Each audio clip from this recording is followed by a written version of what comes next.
Waouh! Tout a augmenté sur le marché. Waouh!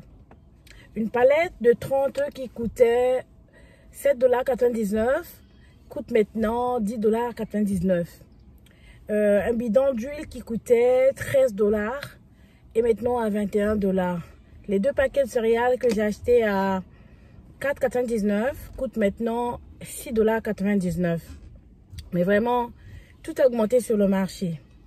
Pas seulement les aliments, mais aussi même le carburant qui a commencé à augmenter depuis déjà plusieurs mois là.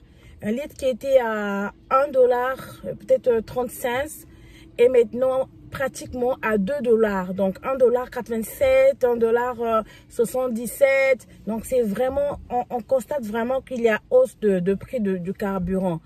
Pas seulement les produits, mais aussi des services. Je me suis rendue chez un notaire. La lettre qu'il notariait à 50 $, il demande maintenant 75 $ pour le faire. Donc, mais vraiment, tout a augmenté. Tout a vraiment augmenté. C'est l'inflation. Bonjour à tous et bienvenue dans cette nouvelle vidéo où je parlerai de l'inflation. Alors, c'est quoi l'inflation? Selon le Larousse, l'inflation est une situation ou phénomène caractérisé par la hausse généralisée et continue du niveau de prix. Comme dans l'intro que je venais de faire, nous remarquons tous qu'il y a une hausse des prix, des produits ou encore des services. C'est ça qu'on appelle l'inflation. Mais qu'est-ce qui cause donc l'inflation?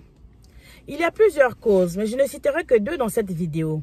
La première, c'est l'excès de la demande par rapport à l'offre. C'est ce qu'on appelle l'inflation par la demande. Et cette exploitation est celle des économistes de l'école keynésienne qui démontre que lorsqu'il y a excès de la demande par rapport à l'offre, les prix augmentent automatiquement pour essayer de rétablir l'équilibre.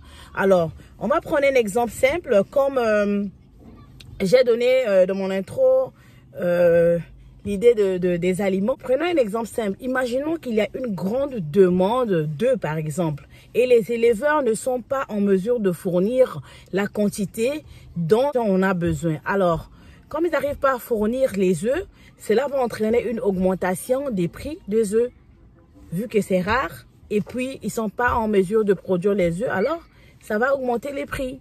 La deuxième cause que je citerai dans cette vidéo est l'augmentation des coûts de fabrication des produits. C'est ce qu'on appelle l'inflation par les coûts.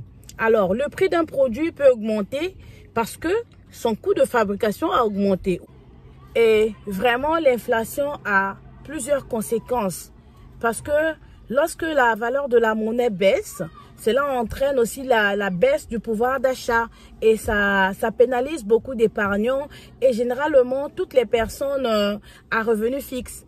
Imaginez que vous avez l'habitude de faire des courses, peut-être 2 semaines après, vous dépensez 500 $ pour votre épicerie ou autre chose. Mais avec les coûts, avec l'élévation des prix, l'augmentation des prix, vous dépensez maintenant 700 $. Donc, pour 500, vous augmentez maintenant jusqu'à 700 $. Alors, donc vous avez encore ajouté 200 $. Donc là, on remarque bien que la valeur de l'argent a baissé parce qu'avec les 500 $ que vous arriviez à acheter tout ce que vous achetez avant, vous n'êtes plus capable d'acheter avec cela. Donc, il vous faut encore 200 $. C'est comme si l'argent a perdu sa valeur. Pas comme si, mais l'argent a perdu sa valeur. Ces 500 $ n'ont plus la valeur qu'elles avaient avant. Parce qu'avec 500 $, vous achetez tout ce que vous voulez avant. Mais là, avec l'inflation, vous devez ajouter encore 200 $.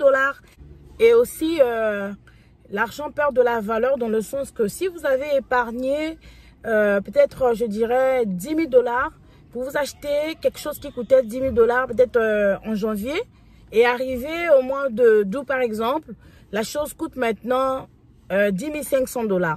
Alors, avec les 10 000 $, vous n'êtes plus capable de vous procurer ce que vous voulez acheter avec cela. Donc, les 10 000 $ qui sont dans votre compte valent 10 000 $, mais sur le marché, ça ne reprend plus. Ça a perdu sa valeur parce que la chose coûte maintenant 10 500 $. L'inflation entraîne aussi l'augmentation des taux à la banque. Donc, si vous voulez prendre un prêt, donc, il y aura des taux plus élevés que d'habitude. Et Ça affecte aussi les employeurs parce que lorsque il y a hausse des prix comme ça, lorsqu'il y a inflation, souvent on augmente les salaires. Donc c'est un manque à gagner pour les employeurs parce que eux, ils veulent comme laisser les salaires stables pour gagner quand même. L'inflation pénalise aussi le commerce extérieur en rendant les produits relativement plus chers à l'étranger. Donc ça aussi, c'est vraiment des conséquences de l'inflation. Mais le bon côté de l'inflation, c'est que ça arrange les entrepreneurs.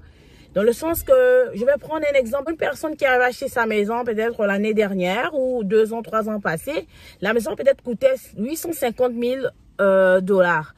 Et aujourd'hui, la même maison coûte, bon, les maisons, ça prend de la valeur avec les années, mais je donne un exemple parce que là, les prix aussi augmentent très rapidement. Donc, la maison qu'il a achetée peut-être 2, 3 ans passés à 850, il la revend à 1 500 000. Bon, c'est un exemple. Et là, il gagne de l'argent. Donc, ça, c'est quand même le côté positif de l'inflation. Pour les entrepreneurs, par exemple, c'est bien lorsqu'ils revendent quelque chose, ils en mettent. Si une personne, par exemple, achète une maison aujourd'hui, la personne ne gagne pas parce que ça a augmenté. Mais la personne qui revend sa maison gagne. La personne qui avait déjà ses biens, qui les revend en ce moment-là, gagne plus parce qu'avant, ça ne valait pas, ça n'avait pas la même valeur. Mais aujourd'hui, ça a pris de la valeur. Donc, ça, c'est le côté positif. Bien que l'inflation a un côté positif, comme je venais de dire, bien évidemment, ça favorise les entrepreneurs. Mais les économistes pensent que la hausse très élevée est un risque pour l'économie d'un pays. Alors, voici donc là où je mets un terme à cette vidéo. J'espère que vous avez remarqué aussi l'inflation comme moi. Est-ce que ça vous affecte? L'inflation vous affecte-t-elle? Et selon vous, comment peut-on la surmonter? C'était Nanelle. Si vous avez aimé la vidéo, n'oubliez pas de liker, de partager et de vous abonner à Nanelle TV. Portez-vous bien. À bientôt. Ciao.